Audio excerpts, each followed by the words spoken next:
and welcome to Plus One to Gaming. I'm Chris. And I'm Eric. Joining us again are our co-host cohorts, Mark and Billy. How you guys doing? Doing all right. Pretty good. How about you? Pretty fantastic. Now that we are picking our journey up once again in Mazfroth's Mighty Digressions. Eric, do you want to give us a recap and take us away? Yes. So when we last saw our heroes, they were in the Vatican City questioning a few other knowledge seekers about the monstrous books phenomenon. Both of the characters you spoke with gave you all of the information that they had, and it led you to believe that these books both came from a single seller in the marketplace in Cairo.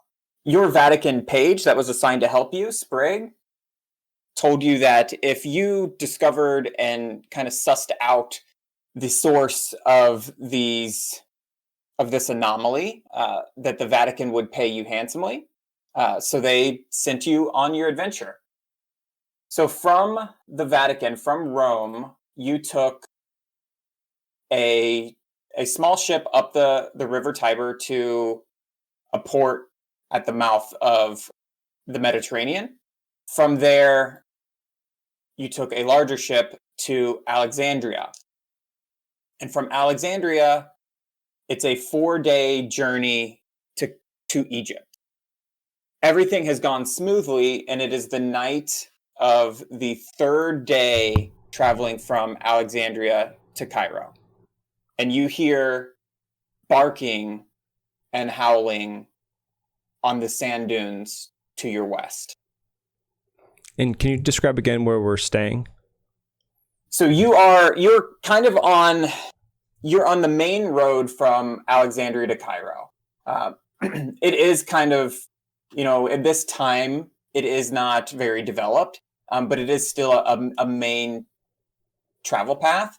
But you are in kind of the middle of the desert. It is about the time of night that you would set up camp. The Vatican did not send any pages or helpers with you, so it is just the 3 of you, but you have, they did supply you with, horses and like stuff to make camp and provisions, because they know this type of journey, like how long it takes, so they know that you'd need some supplies to get there and back. So it is the 3 of you, 3 horses. Camels? Can they be camels? They could be camels. I think either would work. It's like I said, like a 3 or 4 day journey from one to the other. So they could be camels easily. But you are in the middle of the desert, basically. There's no civilization around you. Kind of the sand duney, iconic desert that you tend to think of when you think of like northern Egypt, outside of the Nile Valley. And the sun is setting. It's getting close to it's dusk. So you, like I said, should probably be stopping sooner or later for camp. But you hear barking and howling off to your west. Well, I take it we should mind the camels. Seems like there are wild coyotes or wolves about. Harry, be a good lad. Help me set up camp. And I guess we'll start unpacking and setting up camp for the evening. As you do that, you see 2 very large dogs kind of crest the top of the dune to your west, the sand dune to your west. And then a man steps up and you see his silhouette. And you hear him say, give me all your money. Sick 'em, boys. And I'm going to need you to roll initiative. I'll be right back. I gotta grab my dice. Sorry. Haha, sucker. You thought this was a role-playing game. This is a dice game. 1 for Mark Twain. He was sitting down, not paying attention at all, so he is absolutely not. He's in his book. He was not paying attention at all. 18. Houdini saw it coming. 19 for Tesla. All right, let me organize these. All right. So Tesla, you see, it is your first in the order. You see this man at the top of the sand dune. He's maybe 40 feet away from you with two very large, very angry looking dogs. What do you do? And essentially, we heard him say for the dogs to attack us. Yes, he demanded your money and told his dogs to attack you, but it is not his nor the dog's turn. So nothing has happened on that end. Well, which is it, man? Do you wish to have our money or do you wish to attack us? Call off your dogs and we will discuss this civilly. We are on an urgent errand and we do not wish to harm you, but we will defend ourselves if we must. And I'm going to take the dodge action. Okay, smart. It is his turn next, and he says, I want your money and I want all your stuff, and my dogs need a nice dinner for tonight. And he pulls a revolver and shoots, let me see who. Let me guess. So it's actually, he shoots Mark Twain sitting on the ground, reading his book. How dare you? Oh God, that's brutal. And 17 to hit. Yeah, my armor class is 9, so yes. I mean, he rolled fucking bones over here. And that's only 2 damage. And then he doesn't move. He stays up on the top of the sand dune after firing a shot ostensibly at the group, but it hit Mark Twain. And it is Harry's turn. Can you remind me of the range this fella is at? He's about 40 feet. Perfect. Okay. Houdini is going to use cunning action to hide behind, let's say, like a tent or, I guess one of the tents we've set up in camp. Kind of take cover behind there and use that as a... So he's going to hide behind the edge of a tent and then get his throwing cards ready. So he can do 3 throwing cards in an attack. I got a 15, a 1, and a 14. So who are you throwing these things at? The pistol wielding, very rude robber. So he's like, Okay, popping out from behind the tent and whipping them, and then kind of going back into his hiding place. That's his strategy. so you get a 15, a 14, and a 1? Yes. So the 15 and the 14 hit. Roll damage. Ooh, 4. That's 12 total. Dang. I rolled 4 on both hits, and then the +2. Pretty good.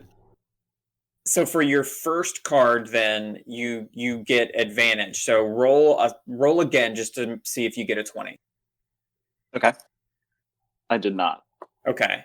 And then are we then saying that the first card gets sneak attack also? Like the bonus die? Think so. And then, Yeah. Okay. Yeah, so we you can hit apply with, that to the first one. yeah, we'll apply that to the first one. So you did hit with the first one, so you can add your sneak attack die. I'll save it for now. Okay. It's not a resource that you expend. Yeah. I would Yeah, want you just- extra damage. I would take it. Once per turn, you Okay. take 1 Yeah. extra d6 damage to one creature you hit with an attack. It doesn't say like it has to be one attack. It's just once per turn you can add an extra d6 damage when you attack to a creature Okay, you don't cool. know. So it doesn't matter how many attacks Per- you get or per how the turn. other time it's once per Gotcha. turn. And I this need to put this the mofo per just turn shot thing at in the my national. list. Yeah, he just shot at national treasure. So, F Oh man, add 5. Okay. So that brings the total 17. to Holy crap. 17. I mean, he's the rogue. That's what rogues do. Jesus. Rogues are damage dealers. Should have shot your ass. Okay. Anything else you would like to do? Nope, I think that's enough for me. Yeah, geez. So it is the dog's turn. The dogs snarl and bark and charge at you. And one goes for Mark Twain, and the other goes for Mark Twain. Sorry. Trying to make like the things that don't have like they're not Intelligence. smart. Yeah. They're intelligence. So like I'm there on are- the ground. I'm still probably sitting because I'm yeah. that's fine. Easy There target. are 3 of you, so I just split you up on like the D6, and That's fine. Mark Twain got both. So the first one, Jesus. They're going to hit, unless they get less than a 9. Yeah, well, the first one rolled a 19. And so the first one runs up to you and bites you with his mouth for 2 bite damage. Okay. And the second one bites you for 2 bite damage again. And that's their turn. So now, after being shot and bitten twice, it is Mark Twain's turn. All right. Well, he is going to stand up, disengage from the dogs, and go hide behind a tent because he's not a combat guy. So you guys can fight this. Dear gentlemen, do you please take care of this? My old bones with the long journey. I don't think I'm going to be of much aid in this. So if you would please deal with this delicate situation how you feel is best. Disengage and run away. All right, then it is Tesla's turn. Fear not, Samuel. We will protect you. These 2 dogs are close together, yeah? Yes. They were both biting a single person, so they are close to each other, standing like shoulder to shoulder, basically. Tesla is going to use a rudimentary phosphorus marking system, also known as fairy fire, to coat them in a luminescent powder that will make them easier to hit. So I believe they roll a dexterity saving throw, and if they fail a DC 13, they are luminescent. Okay. Whoop. Well, first one got a natural 20. Nimble dog. And the next one failed. He rolled a 4. So one is luminescent. One did a backflip. Well, yeah, we could say that like they're probably like shoulder to you, so there's like one maybe blocking the other one a little bit. So your phosphorus light system hit the first one, and the first one kind of blocked the second one a little bit. Cool. And I will detach my buckler and put myself in between the dogs and Samuel. All right.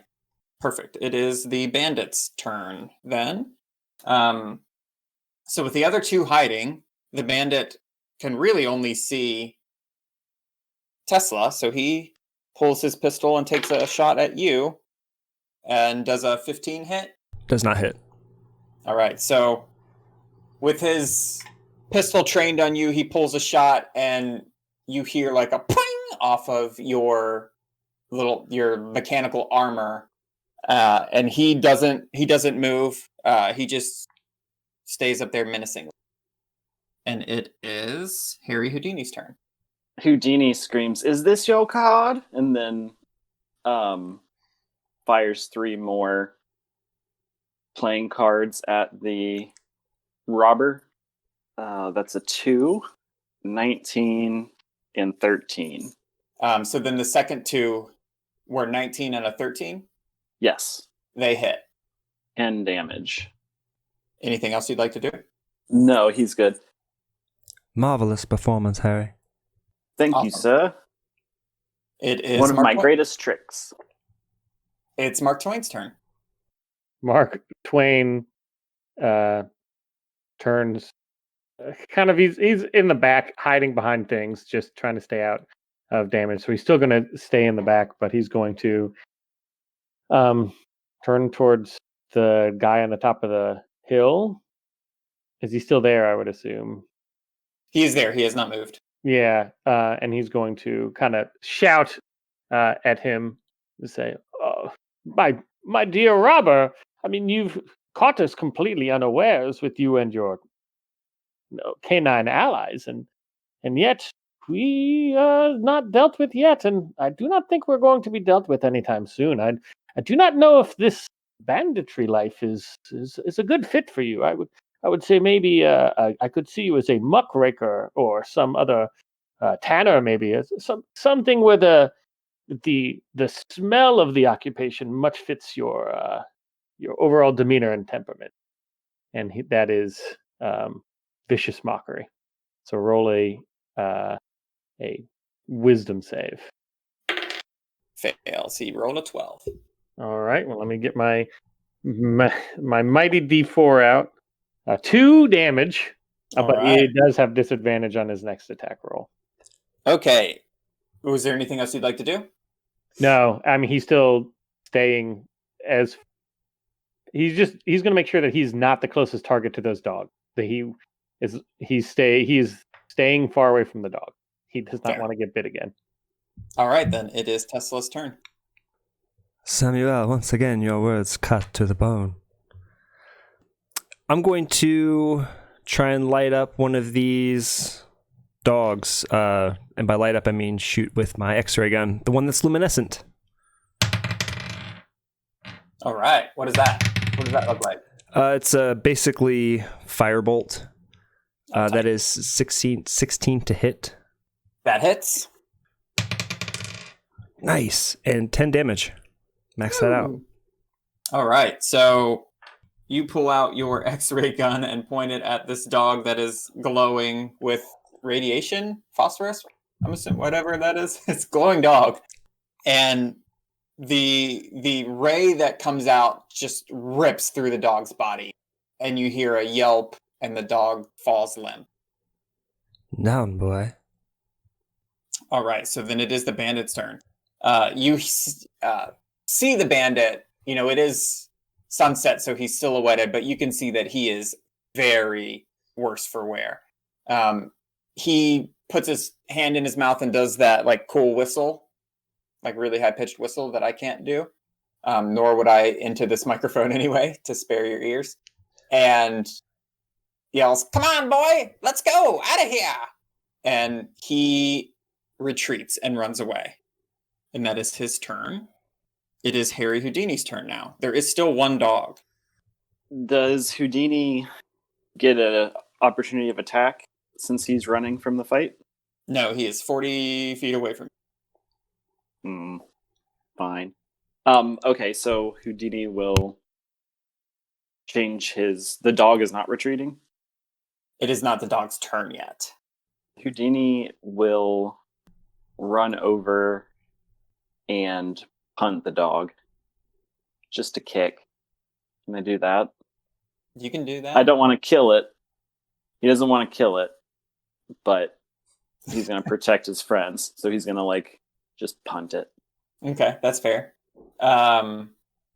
So that would be an unarmed attack. So go ahead and roll to kick this dog. Things you never thought you'd say. I rolled a 4. So you miss. So can I add my dexterity to it? I'm not sure it would matter. It won't help. Yeah. Okay. So I'm running over and wheel out to kick this dog. Yeah. In your excitement, because you're realizing that the tide of the battle has turned, you run and aren't exactly used to running on sand yet, the sifting sands. And you do a full Charlie Brown where you try to kick this dog, but miss pretty widely, and kind of biff it and fall on your back. Lucy. And now it is the dog's turn. So this dog, after hearing its master whistle for it and seeing its litter mate obliterated with radiation, turns and runs away. But I would imagine that Tesla and Harry are both within area of opportunity if you want to take an attack of opportunity on this fleeing hound. I don't think I was actually engaged in melee with it, so I wouldn't get an opportunity of attack. Okay, you said you positioned yourself between them. I was assuming you to be kind of close to them. Oh, gotcha. So, yeah, I didn't know what the distance fair. was. Yeah, that's fair. That's my bad. But Harry definitely is. You can probably give it a kick as it runs away if you'd like. Yeah, Harry's just kicks his leg out as if falling over somehow helped scare it away. So you do want to do an attack of opportunity on it? No. Okay. No, he'll just pantomime kicking it away as if he was helping. All right. So this dog runs to the west over the sand dune, and you don't see it anymore, and we are out of combat. Samuel, are you okay? Are you wounded? It's a slight wound. Finish. I shall heal tonight while we rest. It is a minor thing. I've slipped down larger hills and suffered more damage from this due to clumsiness. It's not a problem. I'm glad to hear it. Clearly, these are dangerous sands. So you can take, you were setting up camp, so we'll do a long rest anyway. I wanted to, and I actually forgot to before this interaction, and probably should have, retroactively give all three of you advantage or inspiration, because you've all been doing a great job role playing. And I always forget to do it because I get sucked up in the role play. So all three of you have inspiration going forward, and really should have through this fight also. Nice, thanks. So the night is calm as the other nights were in your journey. In the morning, you pack up and you will be able to reach Cairo by midday. There was one thing that I wanted to try and resolve, like on the travel, like while we were on the ship or boat or something.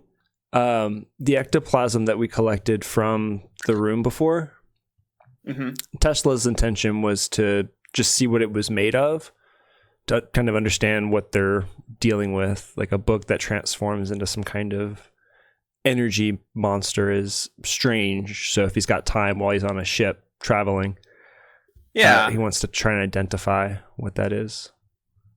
Perfect. Let me figure out what it is. So you collected, you've been calling it ectoplasm.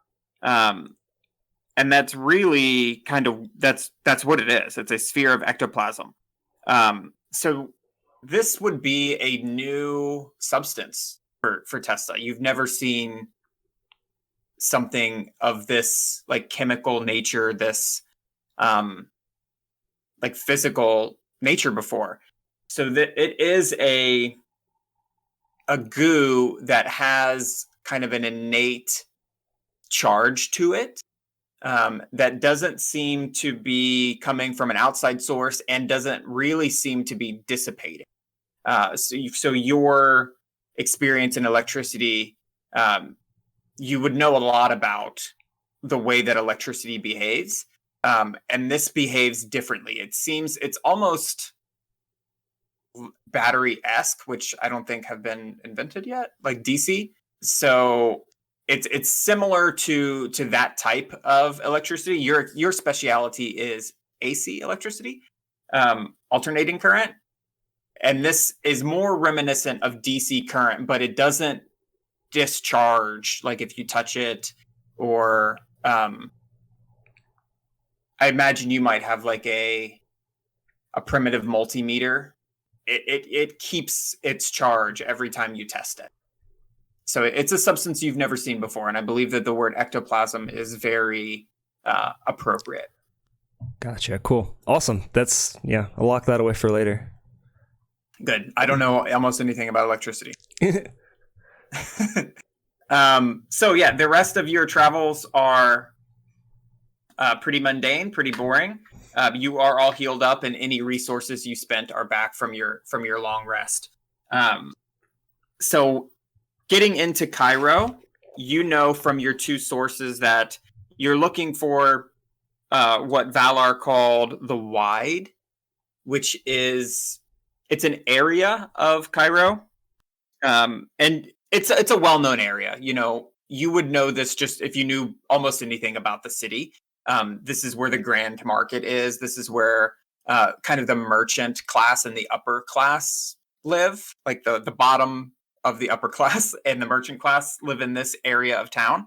And it is bustling. It really is like the center of commerce, right along the Nile. So you get the goods coming from the Mediterranean and the goods coming from, inner continent here. And you are looking for a book vendor, but that's it. That's all you know. Samuel, this is clearly your realm of expertise. Mark Twain. So we're in the market. Mark Twain looks for just the nicest looking vendor of spices or something like that they would have in Cairo, and he goes up to the vendor and hopefully one that speaks English. So that's another thing. He's looking for one that he hears a little bit of English speaking so that they can understand him. And he, introduces himself. Hello. Yes, I'm visiting this very, very. This market is the most outstanding market I've ever seen, and the quality of these spices are superb. I have never seen such a varied array of such quality merchandise. I'm blown away at this bazaar, and I do admit that I was hoping to pick up not only these spices, but friend talked about a book here, that there may be a very quality book vendor as well. Do you have you heard one, or have any recommendations of the book vendor, or the finest book vendor you have in these in these parts? So he's going to buy. So he's spending gold. He's going to buy just a bag of spices to get on their good side, and then while the the purchase is being done, he's bringing this up small talk and is going to try to do kind of a persuasion check to see, or whatever you want to call it. He's not actually casting charm person, but he's trying to put on the charm. Okay. So roll me a persuasion check with advantage because you bought some spices. That's good. 16. That passes. So the vendor says, "Oh yes, we have a book stalls. We have several book stalls in the market. There is Amber Dune Books is in the back corner. We all kind of move around. It depends on what time of day you get here, what stall you get. But Amber Dune Books is in the back corner of the kind of the southeast. And there are two other bookstores. John's Books is in northwest, and Egypt Books is in the western part, I think, today." Okay, so we have Amber Dunes in the southeast back corner, John's Books in the northwest, and then Egypt Books in the west.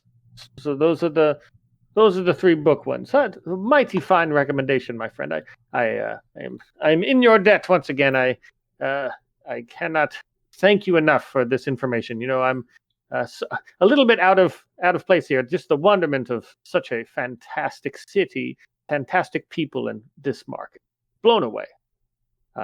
So I'm guessing that people heard this this discussion, so he's gonna kind of walk away out of earshot from that vendor after he buys the spices, and he's going to confer with his comrades.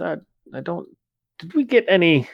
I don't remember getting any information about the name of this bookseller. Amber Dunes, John Books, and Egypt Books. I guess we can just find one. Amber Dune. You did get a little. Sorry to interrupt your RP. You did get a little bit from Yarlin. Oh, he said something about Dune. He did say something about Dune. That's right. I have that in my notes. So Amber Dune it is. So I do remember Yarlin High Scroll did say something of the books, something about Dune, and with this Amber Dune, I think that's our best lead. So I think if you would follow me to the southeast corner, well, let's go check out this Amber Dune book store. Yes, we will follow your lead. So you travel through the crowded marketplace of the Wide, and you go to the southwest corner. And before you see the bookstore, you hear a man kind of barking his wares and yelling and doing marketing. Mhm. And it sounds like a big, friendly, kind of bolsterous voice. So it's kind of an easy. In the crowd, it's harder to see. The names of like the names of the stores are on like sandwich boards a lot of times because these shops move around. It really does depend on how early you get there, what stall you get. And these stalls are, a lot of them kind of built into the wall, so it'll have like an arch that goes in, maybe 6 feet, and everything in there, the shopkeepers kind of set up every day. So there is like an inside to them. They're not just like carts. Although they will also build or bring with them shelves and stuff to put on the outside of the arch to make it feel bigger and deeper. So you hear a man, shouting about books, and you're fairly certain you're in the right place. Mark Twain is going to go into the bookstore and look. Does he see any books by himself? Do they sell any Mark Twain books? I would assume they may. So as you come in, a big kind of, very tall, 6'4", maybe 300-pound, big, jolly Egyptian man spots you and recognizes you immediately. And he goes, "Oh, Marcus Twain, in my bookstore. How wonderful is this, Mr. Marcus Twain? What can I do for you?" Oh, good sir. I'm glad that that my fame precedes me. You humble me, good sir. I, of course, am a lover of the written word, and I have heard from many colleagues that this is the place to go if you were to find some books that you can find nowhere else, not only in Cairo, but maybe even in all of Africa or the world even. I don't know if that's true. That might be a bit of hyperbole, but I will make a journey any day of the week just to validate such outrageous claims, and because even if they have a hint of truth to them, this is definitely a bookstore that is worthy of such a trip. Oh, Marcus Twain, I appreciate your compliments. We are the best bookstore in the Wide. I do apologize, Mr. Twain. We do not have any Mark Twain books. We do have Egyptian versions of Mark Twain books. So we have Huck Fig, Crocodile Tale. And it's same book. It's, Huck Fig and his Ethiopian friend. They build raft. They go down the Nile. They kill the ancient Sphinx with the power of Anubis. It's the same book. I appreciate the localization. I do hope that I'm getting some sort of royalties, of course. And he's saying it as joking, so he honestly doesn't care.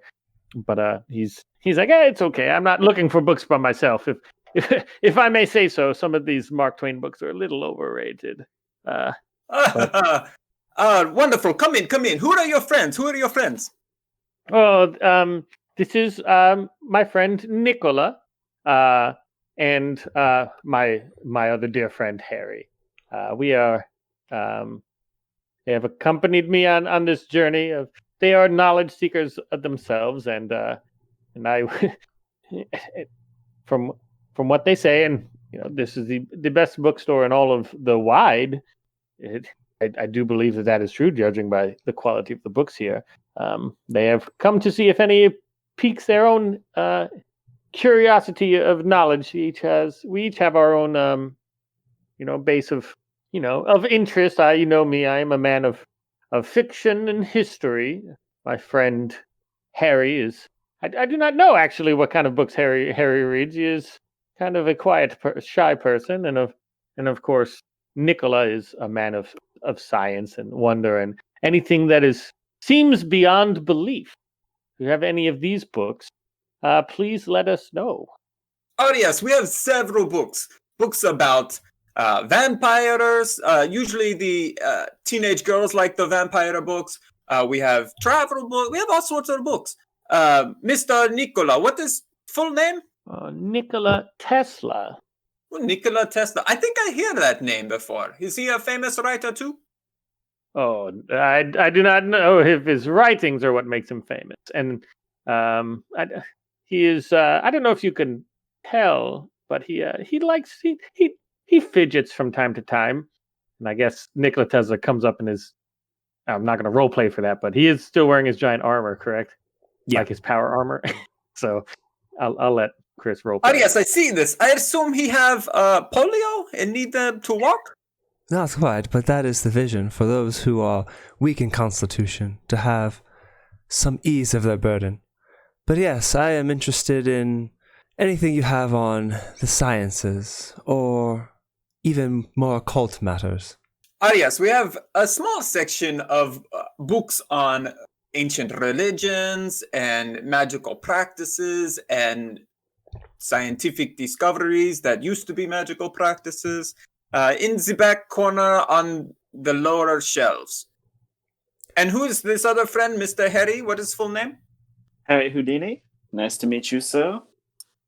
Harry Houdini. Harry Houdini. I like that name. I like the way I say it. Harry Houdini. What kind of books are you interested in, Mr. Harry Houdini? Oh, I enjoy anything of the mysterious type. Mysteries are particularly interesting to me, but my hobbies recently focus more on mechanics, locksmithing, and things along those natures. I'm an escape artist by trade. Escape artist. What does this mean? Ah, so glad you asked. It's the greatest show that has never been invented yet.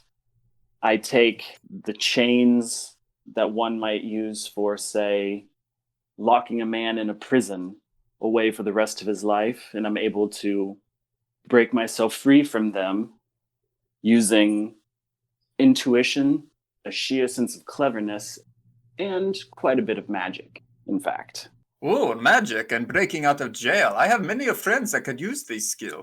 Oh, I have been so rude, so rude. My name is Zahn. I am proprietor of this bookstore, Amberdoon Books. And he turns around a little bit and yells, Darren, get our friend some tea. And you just now notice that there's a smaller man in the back who was like binding some books together that may have been damaged. And he gets up and walks out a little back door in there, and you assume to get tea. But thank you for your hospitality. Do you mind if we browse around for a few moments? Of course. It is not every day that Marcus Twain brings his famous friends to my shop. Anything you need, I will get for you. We thank you kindly. Thank you very much. So Mark Twain is going to put his hand on the armor of Nikola Tesla, and he's going to tap out a Morse code message. Thematically, it's the cantrip message, so that only him and Mark Twain can understand it. And he's going to ask Mark Twain, or he's going to ask Tesla if we should bring up the title of the book and just see if he can get a reaction, just because that's Mark Twain's big thing. He can, read people. He's a watcher of people in life. Perhaps we should browse around for a few moments and see if anything strikes our fancy. So as you browse around, you find, it's not a big shop. Like I said, 6 feet in, maybe 10 feet wide, but there are bookshelves on, the walls, and then maybe one or two like shelves in the middle. So it creates like a few little like very tight aisles. You actually, because it wouldn't take you long to look through the shop, one of the end caps that you recognize as like nicer, like more expensive books actually has all 3 of these books on it. The ones there's titles. All 3 of the ones that you were looking for. And as you're perusing, you see that, a lot of these books are reasonably priced for what you would expect. It's almost a like half-used bookstore, kind of purveyor of different types of books. So some are very cheap, some are new books that you can tell are, a little more expensive, and then some are these rare books that are 10 times as much, and that is this end cap of books. Samuel, look. What do you make of this? Ooh, all the books with the strange phenomenon are all in the same place. I have not heard of the other ones on this cap, but I do believe, just from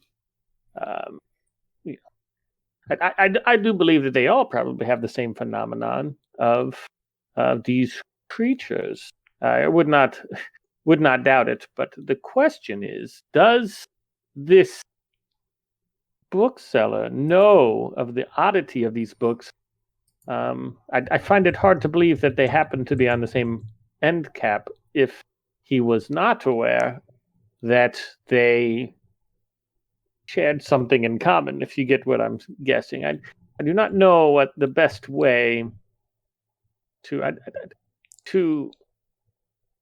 bring this up is. I don't think the upfront method is advisable, because I doubt that they would just come out and admit it if we said exactly what happened. And I'm trying to avoid saying that we came from the Vatican, of course, just to keep some cards to ourselves, to use Houdini speak. We have to hold these cards close. But maybe we can ask a few questions about these without letting them know that we know more about these than is the case. I think that's a good idea, and of course, the lead in this. But if you think of anything, just do not feel afraid to interrupt me mid sentence, because if you think I'm getting in my old ways, sometimes I let things slip that shouldn't. But just stop me if you have something, or if you see some strange reaction from them. But I think we are definitely onto something. I think this is the place to be. Yes. So he definitely wants to. We're gonna ask about these books, but in a more innocent way, because they definitely, you said, they look much better than the other books, correct? So the books look, at least the one that you've seen, look exactly the same. Yeah. It's the exact, I don't know if you've touched it, but just looking at it, it looks like the exact same book. But there are little price tags, the way that kind of like a T, they have tiny strings and the T thing, and a price would be written on it, and they are 10 times the price of the other books. All right, so that's a good way to start. So he's going to go to Zahn. Are they come back with a T yet? Yes. So right about this time, Theron comes back with a tray of tea and hands it to Zahn. And Zahn turns around and goes, my friends, I have tea for you. Come in to the register. I will sit it on the counter. We can chat about your days. Again, Marcus Twain in my shop. I cannot believe it. Of course, it would be my pleasure. So they leave those books and go over kind of out of the way, so they're both together. As he's sipping on his tea, he's like, "Oh, my dear Zahn, your bookstore has some very fine selection, and some, of course, caught my eye right away. There's a few books back there that seem quite a bit more expensive. I mean, not that the the value of books, vary greatly. Of course, I know. I mean, from a writer's perspective, I just am very curious. Why are those books quite a bit more expensive over there than some of the other ones? Are they limited edition? Are they rare? I mean, I am a book collector myself. I would love to collect some rare books, but I want to make sure that I'm not just buying a book that's only worth that much, let's say, locally or culturally. Bring it back to my house, and this very expensive and rare book becomes nothing more than on a shelf space taker upper. Oh yes, those books are almost one of a kind. I am purveyor of books myself. I buy the cheap books, I buy the new books, I buy whatever will sell. But I am always on the lookout for rare books, and these are one of a kind books. You will never find them in a different shop in the Vide or in Egypt or in the world. I tell you, Marcus Twain, you would love to have these on your shelves. You're the only man in the world that has them. Oh, so they are not just rare printing, but individual printing. So not only are you the only ones that sells them, that would be the only copy in the world. Very intriguing. That would be quite a find to have the only copy of a quality book. That is outstanding. And he's going to, while he's talking about that, he's going to see if Zahn actually believes that they are. I would assume that he doesn't, but is he trying to pull a salesman tactic, saying that they're the only ones? Because we've seen them before, so we know that there are multiple copies. But just make sure that he's not in on the scam, or make sure that he is on the scam. Yeah. So do you want to? What is that? Insight, I would believe. Yeah. Yeah. Which is also his. I think that's his highest skill. All right, his insight was not great. It was 14. You got inspiration, though. Oh, yeah, let me roll that again. Inspiration. Use my inspiration. Because this is a very big deal, I would believe. There it is, a 19.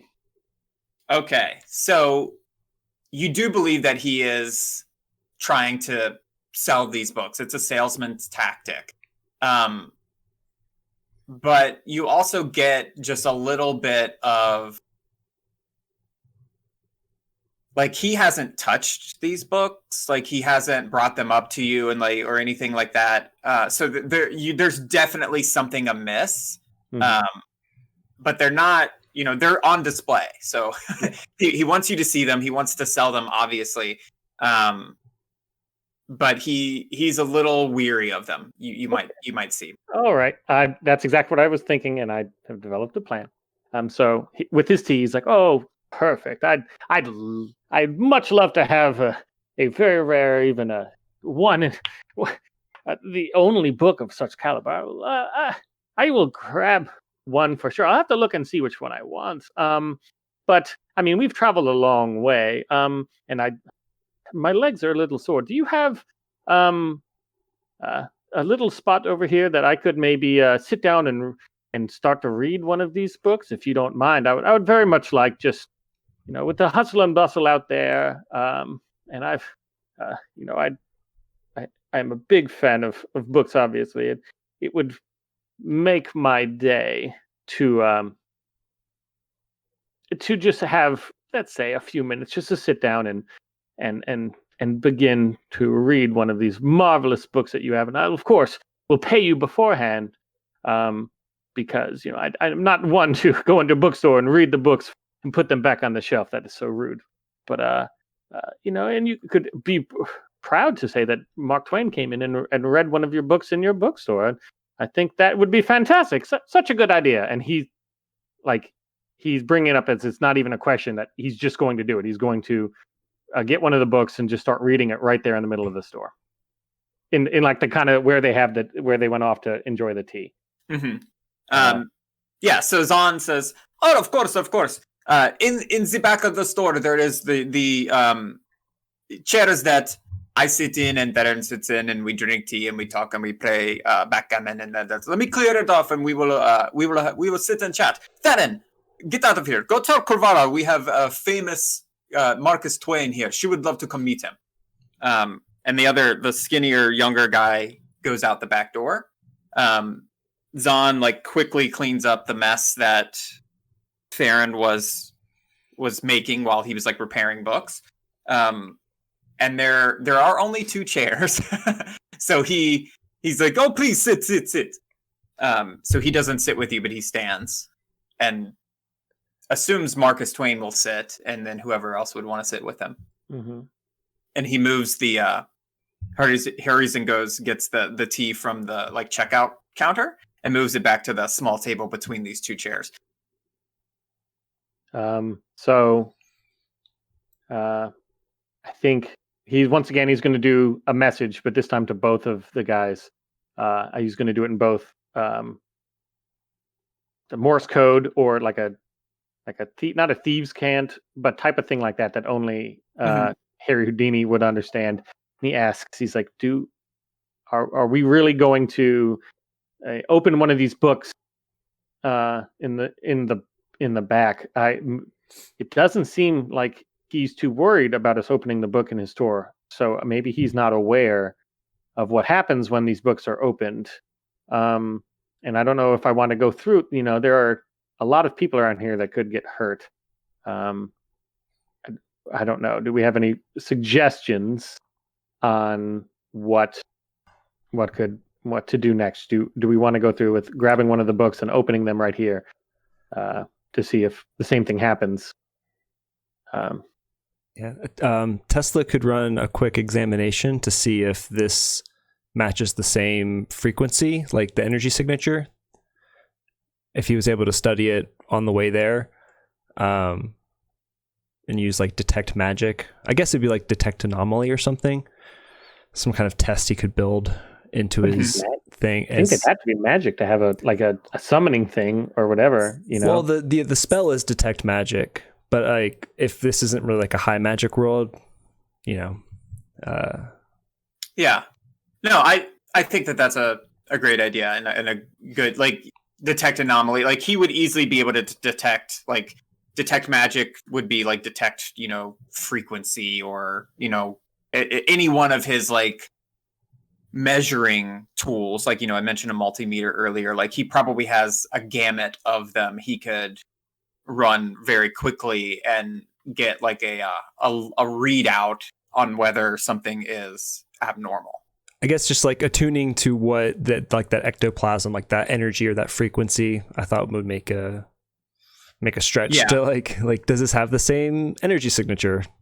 Yeah. So you ran your tests on the ectoplasm that you collected, and it's every measurable outcome, what it reads at.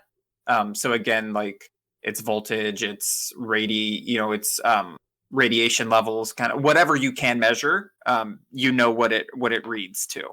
So if you wanted to do that on anything else, you would easily be able to compare it. Cool. And you want to double check, and I guess like the idea was to read one of those books back there. So Mark Twain will go grab one that looks interesting, that's similar, off the shelf, and bring it back to there. And then as he's doing it, before he opens it, or he's just holding it, he's going to like pass it to Nikola Tesla. It's like, oh, look at this fine specimen. This one is definitely intriguing. What do you think about this, my good friend? Bleep, bleep, bloop, bloop, bleep. Running analysis. So your analysis comes back, prints out whatever it does. So it's like whatever way you get it, and it is 100% a normal book. Like you get no high readings on anything. It would be just as if you picked up any other one of these books. It's not radioactive. It doesn't have a charge. It's 100% normal. Interesting. I think you're right. I think this book, interesting is maybe we can find something a little better. I don't know. I think magic, I think you can do like a whole sway, not just one item, like with one casting. Yeah, it's like everything within 30 feet of you. So do you want to check that whole end cap and see if any of them are... I mean, 30 feet would get this whole shop. Yeah. So I kind of imagine it like in Ghostbusters, how they've got that little meter that kind of measures, paranormal activity. I kind of imagine just like somehow attuning that to whatever information Tesla collected from the ectoplasm before. And then that could be like how it manifests in the world, like in terms of understanding it.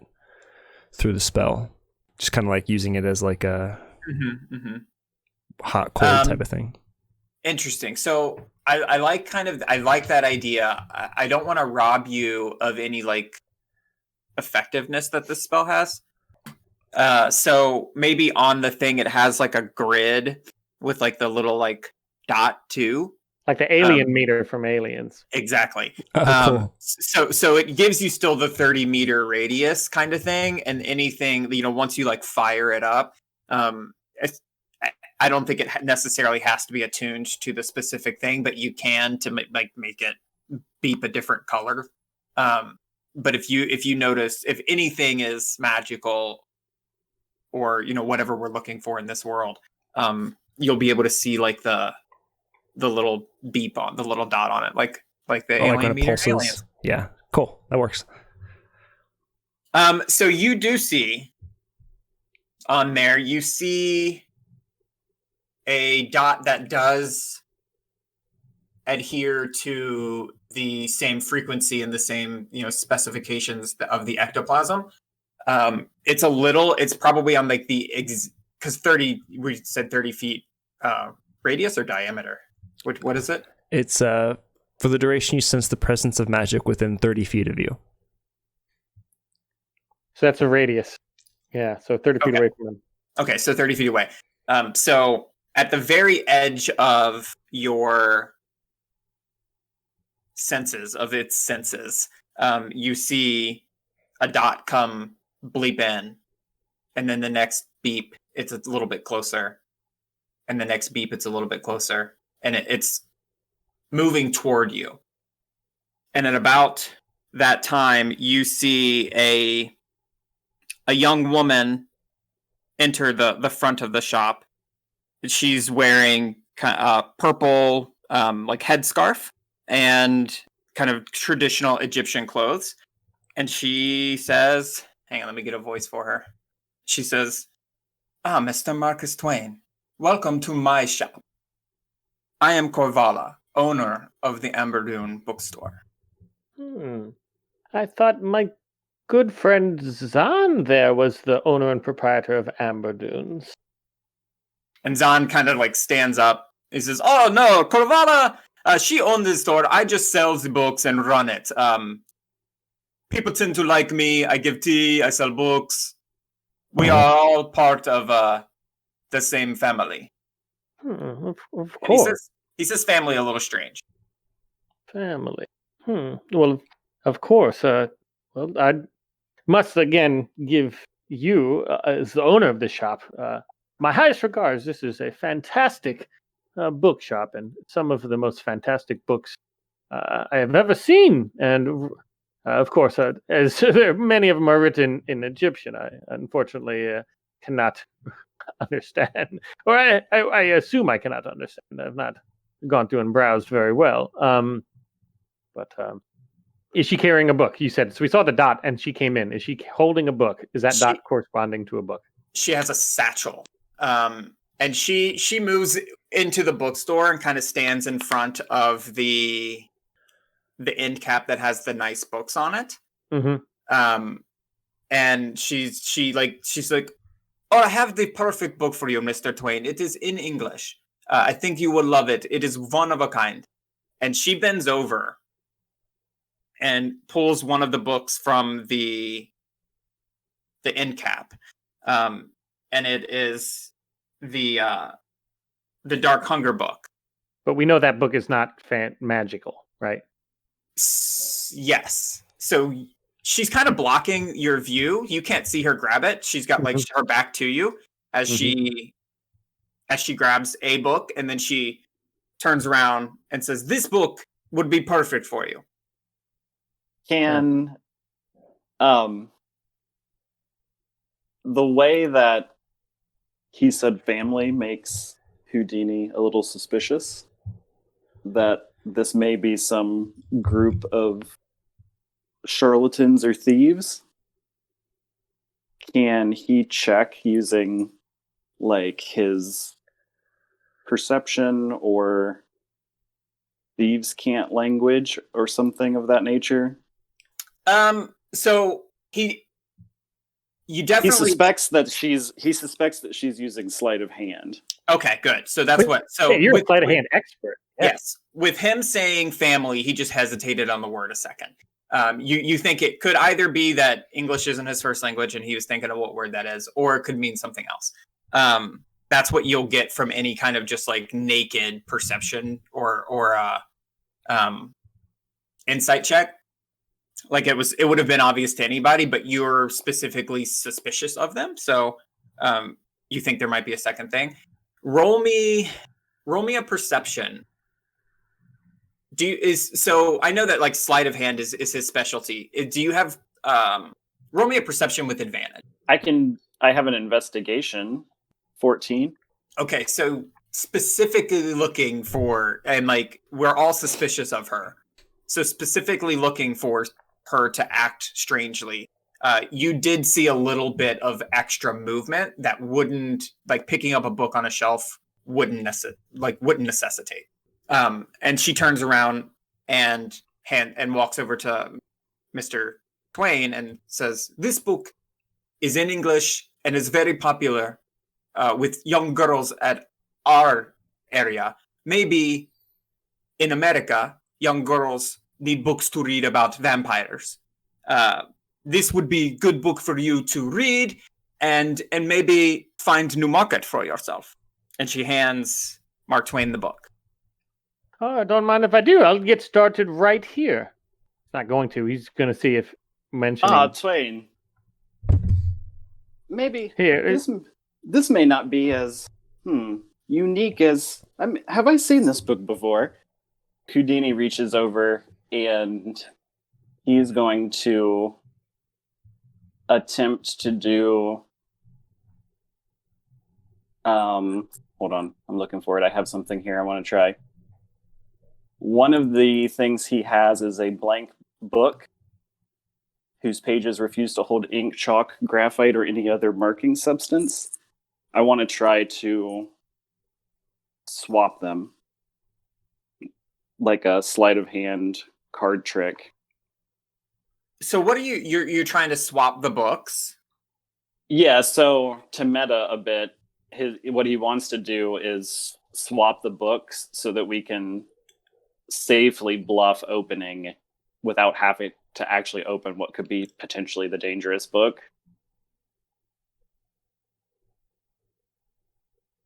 Does that make sense? Yes. Like he's afraid Twain's plan of threatening to open the book, if they don't know that it is evil, we're all just going to get attacked or something. Okay, so you think that because the actions of them they don't seem afraid of the books. Yeah. So, okay. Yeah. But they could also, he thinks they might be thieves or something, and we're all famous people that know, so maybe they're just trying to trap us too. It could be, she just swapped out this magical book for a normal one because it's a trap. Perfect. So with the 15, I'll give you a success on that. That's a, top quarter roll. So you're able to swap the books. Yeah, see, this is, if I remember correctly, and he like runs his hand over it, I think this is entirely blank now. And he kind of looks puzzled at the shop owner. Is that true? He sees that, like, I guess Twain knows what he's trying to do. So Twain's going to grab the book and open it very quickly, and he's going to notice like the fake book. And he's going to watch when he does it. He's definitely going to watch Corvala's face to see if she flinches or anything like that when he does it. Nice. And so he's, he grabs it and he opens it very quickly. Does she flinch? She doesn't flinch, but what you do see is her and Zahn are both very surprised that the book is blank. Yeah. So then, but they don't look scared. They look confused. Look at and he looks because now I guess on the cover it doesn't say the cover's different. And so they're just confused at his back. So Mark Twain goes, "Oh, Harry! Oh, your abilities outstand me. Have we mentioned Harry? My friend Harry Houdini is going to soon be the world's greatest magician. Harry, this is you even got me on this trick, my good friend. So I think so. They both seem kind of uneasy now, and Korvala says, "Where is the book I gave you?" No need to be worried. Just simply magic, my friends. Houdini will run his hands back over the book to make a big show and bring the real book back. Zahn applauds. Oh, this is wonderful. It's magic. I thought you said you escaped from jail recently. I didn't know you were magical. But that's the main trick to escaping most situations, my friend. This is wonderful. This is wonderful. Oh, my friends. I do apologize. We must be closing shop soon. The town guards do not let us stay open past dusk, and it is getting dark. I would love to have you come back tomorrow if you would like to keep looking at books. Otherwise, I must stop packing up my shop. I don't want to be rude and pack up books and stuff with you here, but I have to bring them all home. Every show must come to a close at some point. I feel a fair trade, some magic for tea. Is there a book that we think we want, fellas? So, when you ask that, Zahn says, the book that Korvala gave you seems perfect for you, Mr. Twain, correct? It is an outstanding book. So I'm going to ask something, and I don't want to retcon or anything like that, because we never mentioned it. We didn't grab those books with us from, they're still at the Vatican, right? The original books? Yeah, the books that... Like Mazfroth and the other... They were destroyed, so they're not there anymore. Yeah, they turned into ectoplasm and were destroyed. So you didn't have... you could not have taken them. Yeah, so and there's no way to show that there's another one or anything like that. The only thing we have is when it was transformed into like a ball of goo that fought us, but we don't have any pictures of it before that. Mm-hmm. So I must ask you to you make your purchase, and again, come back tomorrow, Mr. Twain, and come earlier. We can have tea all day. We could talk. I showed you around Egypt. Again, not often do we get famous writers and scientists and criminals from jail in my shop.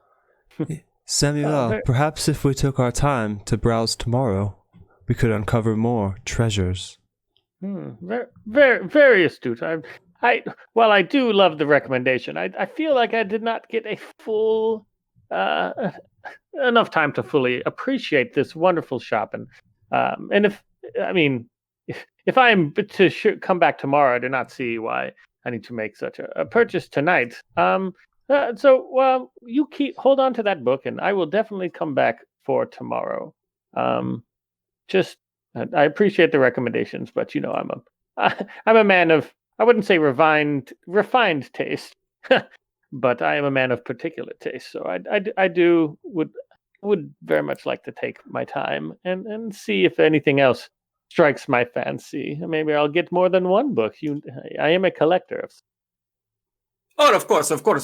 How about this, Mr. Twain? I cannot promise this book will be here tomorrow. We have people come very early. They buy it. I want to save it for you. How about I give you a discount? For the famous Marcus Twain, how about this? Sign my copy of Huck Fig Crocodile Tale. Signed Marcus Twain. I gives you this book for free. That does sound intriguing. I do believe that condition will work for us. So he's going to sign Huck Fig. He's going to take the book. Definitely not open it. And then he once again cantrip message to both of them, and he says, "I have inkling of a plan." That's it for this session of Mazfroth's Mighty Digressions, circa 1890s. Join us next week as Houdini, Tesla, and Twain continue their investigations into the case of the barbaric books. Please subscribe to the podcast at +1togaming.com to get the latest blog posts and episodes delivered straight to your inbox, never ever spam. And please give the show a like or review. It goes a long way in supporting the show. Thanks so much for listening, and we'll catch you next time.